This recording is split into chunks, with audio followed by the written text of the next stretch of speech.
Today, I'm going to share 4 things that you're going to want to know if you are a first-time home buyer in or around Salem, Oregon. That is you. You're gonna want to listen to this video all the way through. You're not gonna want to miss anything today. Before we get into it though, if you are new here, welcome. My name is Mariah. I'm a real estate agent in the beautiful state of Oregon. My husband Spencer and I have a real estate team here in the Willamette Valley, and we would absolutely love to work with you. If you are buying or selling real estate in or anywhere around Salem, I will put our contact information in the description below. The first thing you're gonna want to know is that you might be able to purchase a home with $0 down. So there is a loan. I won't get too into it because I'm not a lender. There is a loan where we've helped a lot of home buyers use this loan and buy a house, put $0 of their own money down. They're able to sell the home a few years later and make a good amount of money from it that they would have never been able to make without purchasing the home, and they didn't use any money out of their own pocket for it. So the USDA loan does have to be in like a rural area, so it has to be outside of Salem city limits. However, there are plenty of towns all over the outskirts of Salem, like every direction of the outskirts that you could go, that are USDA eligible, and some of them are only like a 10, 15, 20 minute drive from Salem. So if you want to buy on the outskirts and then work in Salem, there's a lot of towns that will be great options for that and will be a really easy commute for you. The second thing you're gonna want to be aware of is that we do have some areas in Salem that are in flood zones. Now, it's not like a huge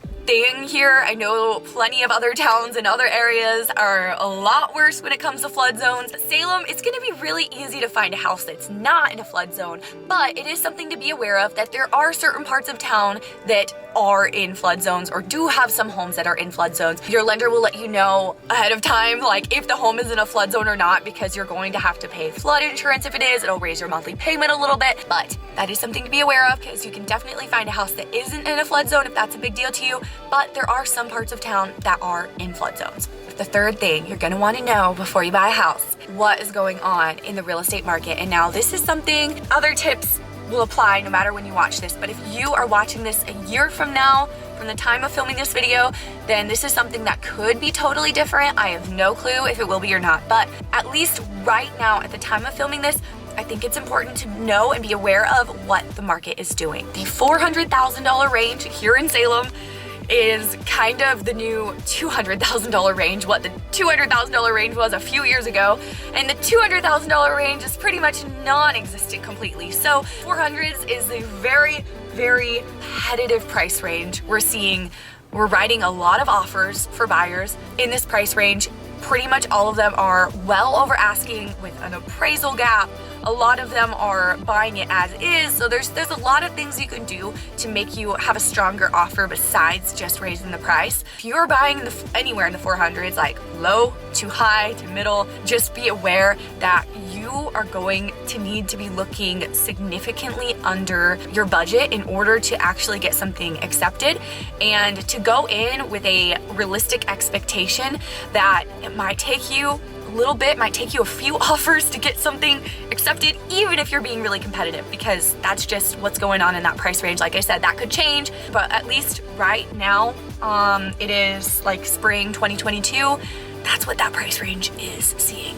Also though, I do want to add, there still really is so much value in homeownership regardless of when you buy. Rent is rising insanely, an insane amount as well. It has risen and I believe will continue to. So you're gonna be paying to live somewhere, might as well be gaining equity and sheltering income and paying yourself to your built-in piggy bank, aka your home. If you are thinking you are going to get priced out of this market right now, housing prices are predicted to keep going up or at least stay the same and just kind of level out. Prices were to drop. The question is, how high do interest rates have to get before buyers stop house shopping? So we will see what happens there. But if you'd like to be a homeowner right now and it's just not affordable to you, this might be a sacrifice, but consider how far out can you move? Because the farther from a main city such as Salem, generally the lower your prices are going to be. So with that being said, it's still going to be competitive. We're still seeing the same competition. You're still going to be having to write like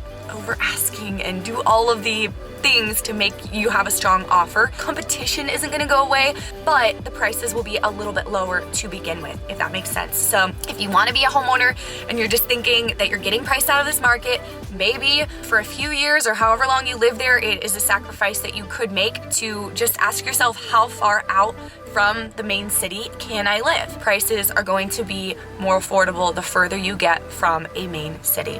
I'm gonna end this video here. Thank you for taking the time to watch. If you watched this video all the way through, give it a thumbs up, and I will see you guys next time.